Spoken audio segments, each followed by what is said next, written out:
मैदा चकड़ा होगी रखा एबे परिया सब बंधाकोबी गाजर पियाज अदा रसुण कंचा लंका पूरा कोरी दिखाई तापर तेल गरम कर कड़े गरम कर तेल पकईदे तेल गरम है से परिया सब से ब्लैक पेपर आगे मैगी मसला तापर आमर स्वाद अनुसार लुण पकई अल्प अल्प समय पाई आम भाजिलु ताको भाजी सारा पर से सब मस्त ठंडा होगापर दलिक रखाई मैदा को गोल गोल करके पूरी पूरी भाया टिके बेलिकी से पूर देकी आम आपण मैंने चाहिए आपण किसी भी स्टाइल करें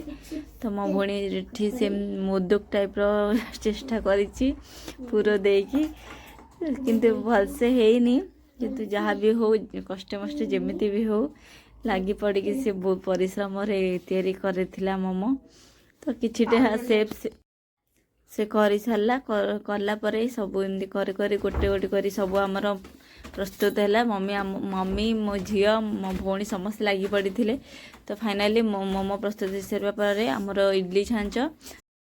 छांच उपर जालीटा को रखीदेला पानी फुटा पर रखी सारा 5-10 मिनट आमर प्रस्तुत हो गला से ग्रीन आउ रेड चटनी सहित।